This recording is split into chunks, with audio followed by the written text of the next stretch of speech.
Netflix's One Piece live-action test screening reportedly a slaughterfest of bad CGI and nonsensical story. I am shocked. Shocked! I mean, you don't exactly need observation hockey to know about the truly flawless track record of Netflix live-action adaptations. Sounds to me like blackmail. You're damn right it is, because, Jet, you are black and you are male. Huh? Meet Faye Valentine. Hey, f*** you. Help her. I don't have a pen. It's a good thing you have a pen. Man, I can't wait for one of my favorite series to be treated like that. And if these reports completely took you by surprise, I got some news for you. You might be about ready to dodge Anel's attacks. This isn't gonna be like other videos just reading a typo-ridden article from some bullshit online rag. No, we don't do that here. I have a lot to say about these so-called revelations, along with the adaptation itself, and it's probably not what you're expecting. First things first, whenever you come across an article that relies on sources close to the matter, or hey, my friend was at that screening, you need to equip your skeptical hats. When that guy on your team in Overwatch says his dad works for Blizzard, he's probably lying. And that guy is usually me. I'm usually the guy who says that. These tweets could be completely legit, but hey, I doubt it. Because oftentimes situations like this are just some joker making stuff up on the internet for clout. My source is that I made it the fuck up. No offense to Divinity Seeker, I'm sure you're a nice fella, but I don't know who you are. That's exactly why non-NPCs press X to doubt when they see shit like this. And if you're watching my videos, surely you're a smart cookie. You're the upper 1% of all One Piece fans, obviously. That's precisely why your log pose is pointing you to this channel, and now it's pointing you in the direction of that subscribe button. I put the Twitter thread and article in the description below, and I archived them. You can read them whenever you feel like it, and you have the archive for posterity. But long story short, Divinity Seeker claimed One Piece tested horribly, the CGI looked bad, and the story didn't make sense to non-fans, and they're rewriting entire episodes. Side note, there's also some information about Avatar: The Last Airbender here, and can we just not? Can we not do that? Haven't Avatar fans dealt with enough? Can't you just leave the corpse in the ground? Am I really gonna defile this grave for money? Of course I am!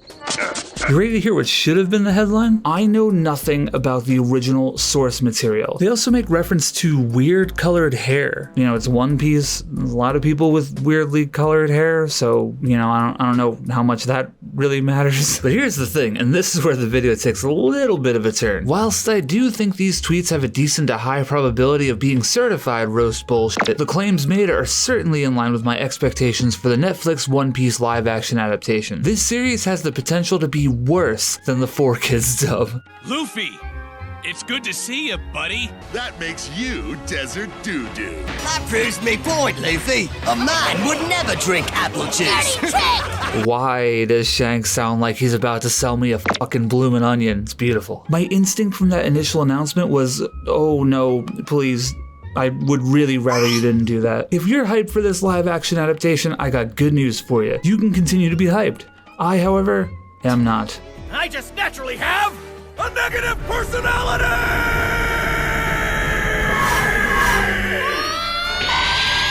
And to be completely real here, it's kind of a bummer. The cast seems legit, and they seem like they're fans of the series, and they seem really passionate. And as someone who has experience in TV and filmmaking, I firmly believe in most cases, showrunners and directors don't come to set saying, hey team, let's make a real piece of shit today. The big studio interference is where projects that could be amazing go to die. I do largely expect the live action adaptation to make major changes to the source material. We're going from what, like 60 something episodes down to 10? Obviously stuff has to change to make it work. And frankly, whenever I see stuff like this, I kind of wish the creators would just take the world and do their own thing with it. Oda built this unbelievably beautiful and massive world. Why does it have to be Luffy? Why not just make up a crew and follow their journey? It's kind of the same thing with the Star Wars shit show right now. You got a vast, infinite, unending space, and yet somehow everyone is friends with or related to a Skywalker, Solo, or Palpatine. But fuck Star Wars, man. That series is firmly lodged in the toilet, and no amount of plunging is going to fix that mess. The other thing that really stood out to me were the claims of rewrites. Rewrites based on test audience reactions are usually not a good thing. That's how we got the CGI Superman upper lip. We currently live in an era where in many big projects like this, the director or showrunner's artistic vision isn't respected. It's a committee decision where you're trying to make everyone happy. And typically, when you're trying to make everyone happy, you don't make anyone happy. If it is true that they're doing full episode rewrites now, which I severely doubt, but if it is true, that's a disaster, and they're gonna have to push the release. It's no secret that these days animators are getting absolutely ass blasted in the industry, getting worked to death and underpaid. But man, that would be such a crazy lift to restart some of the episodes a few months before release. Isn't this thing supposed to come out in August? I feel like I read that somewhere. I could be completely making that up, I don't know. And with all this in mind, here's why I think the One Piece live action adaptation is a bad idea. The Going Merry looks demented, and it makes me unhappy. Oh my god.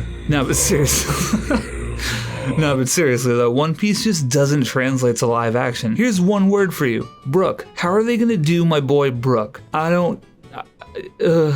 do want to see how they're gonna make Gecko Moria's rotund ass though, that'd be pretty funny. But that would imply that the Netflix run is gonna make it to Thriller Bark, which honestly I think you have a better chance of Kid coming back from his unceremonious defeat in chapter 1079 and becoming king of the pirates. But speaking more practically, Usopp's nose, Luffy's stretchy limbs, Buggy's chop fruit. The reliance on CGI is going to be heavier than the turds produced by the Island Eater. And speaking of the Island Eater, I know Little Garden isn't going to be a part of season 1, but man, what are they going to do about the giants? Dory and Broggy are absolute champions. You know, Peter Jackson and his team used all sorts of forced perspective techniques and careful cinematography to create the illusion of size difference between characters in Lord of the Rings. I'm so sure the Netflix One Piece production will approach stuff like this with the same level of care and creativity.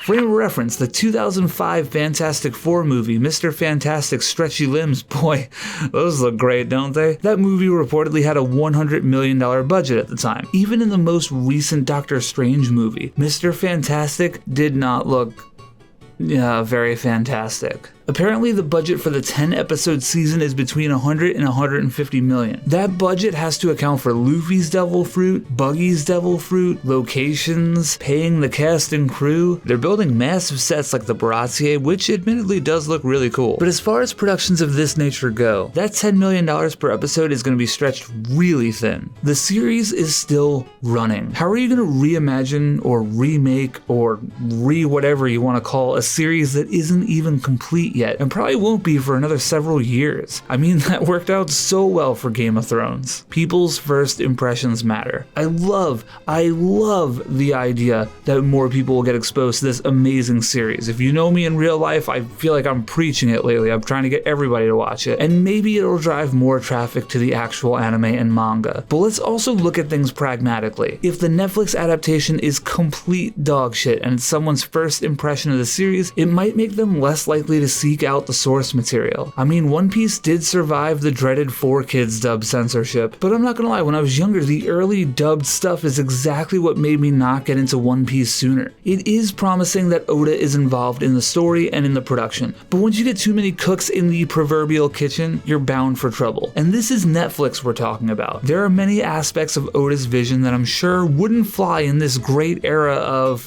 how do I say this nicely? Complaining on Twitter. And speaking of Twitter, the amount of people absolutely vibrating about Luffy's footwear is kind of wild to me. We got a bunch of Tarantinos out here. Get it? Because, you know, he likes feet. The sandals are an iconic part of Luffy's design. When it comes down to it though, stunts and open-toed shoes don't really mix. Plus, it's probably union related. But in terms of filmmaking, there's all sorts of clever ways to make it work. When doing stunts, make them wear the sneakers on the close-ups and then switch back to sandals in the wide shots. You know how it works. Whatever, I don't want to get too dorky about it, but I do want to leave you with this thought. The sandals thing may seem tiny and insignificant to some. The reason I'm not howling about it is because I realize the whole shoes versus sandal thing is probably going to be the least offensive change that Netflix makes to the series. So buckle up, or should I say, come aboard and bring along all your hopes and dreams. But hey, that's like my opinion, man. I'm curious to know what you think, so talk to me in the comments below. If you're hyped for the series, I hope I didn't pee in your cereal too much. Until the next video, ahoy.